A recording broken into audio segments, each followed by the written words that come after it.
প্রিয় দর্শক, যশোর ৪ আসনে কি হয়েছে না হয়েছে তা তো আর নিজের চোখে দেখি নাই, তাই সঠিকটা বলতে পারবো না। কিন্তু ওখানকার যত ভিডিও আমার সামনে এসেছে সেই ভিডিওগুলো আমি রিসার্চ করেছি। তো আমি দেখতে পেলাম সেখানে কোনো একটা জায়গায় যদি রাজনৈতিক নেতা হয় সেখানে তাদের বিরোধী দল বা বিরোধী দলীয় লোক স্বাভাবিকই থাকবে। সেই ভিত্তিতে সেখানকার অরাজনৈতিক এলাকাবাসী যাদেরকে বলা হচ্ছে তাদেরকে ধরে নিলাম বিএনপির সমর্থক। তো বিএনপির সমর্থকদের দাবি হলো যে যশোর ৪ আসনের এমপির মেয়ে এরকম নেশাগ্রস্ত, মদ খায়, ইয়াবা খায় ইত্যাদি খেয়ে এরকম মাতাল হয়ে সে এলাকাবাসীদের সাথে দুর্ব্যবহার করে। ইভেন ছাদের উপর থেকে, তাদের বাসার উপর থেকে গরম পানি নিক্ষেপ করে, নিচে যারা রয়েছে তারা হাঁটাচলা করে।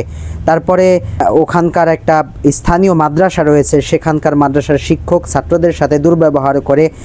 আর ওই ঘটনার প্রেক্ষিতে লাইভে এসেছেন বা ভিডিও বার্তা দিয়েছেন যশোর ৪ আসনের এমপি।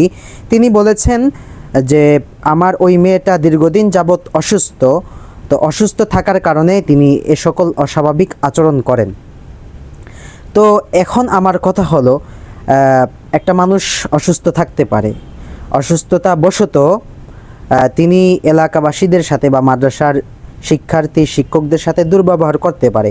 এক্ষেত্রে তাকে লাগামহীনভাবে ছেড়ে দেওয়া বা বারবার, যেহেতু এই সকল অভিযোগ এলাকাবাসীদের পক্ষ থেকে আসতেছে, এজন্য তাকে লাগামহীনভাবে ছেড়ে দেওয়া কিছুতেই জামায়াতের ওই এমপি সাহেব বা সংসদ সদস্যের জন্য উচিত হয়নি। আর দ্বিতীয়ত, আমরা যেটা ভুল করেছি, আমরা যেটা ভুল করতেছি, দেখেন এটা কিন্তু আমরা সরাসরি এই দৃশ্যগুলো দেখি নাই যে তিনি আসলে অসুস্থ কিনা, অথবা বিএনপির সমর্থকদের পক্ষ থেকে যেই অভিযোগ যে তিনি নেশাগ্রস্ত, ইয়াবা খায়, এটা তো সরাসরি আমরা দেখি নাই। তো আমরা এটাকে ওহির মতো বিশ্বাস করতে পারি না। কাজেই আমি বলবো জামায়াতের ওই এমপি সাহেব তার মেয়েকে এরকম তার নিজের কন্ট্রোলে রাখবেন, নিজের তত্ত্বাবধানে রাখবেন, যাতে করে আগামীতে অসুস্থ হলেও এলাকাবাসীদের সাথে দুর্ব্যবহার করার সুযোগ না পায়।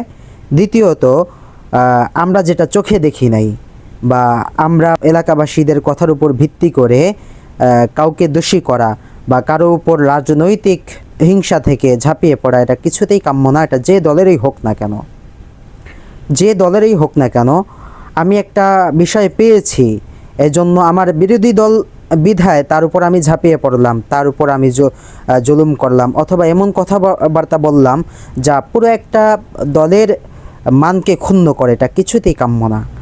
তাই আমার কথার ভিতরে ভুল থাকতে পারে। যারা আমার পুরো বক্তব্যটা শুনছেন বা শুনতেছেন অবশ্যই ক্ষমা সুন্দর দৃষ্টিতে দেখবেন। আসসালামু আলাইকুম ওয়া রাহমাতুল্লাহ।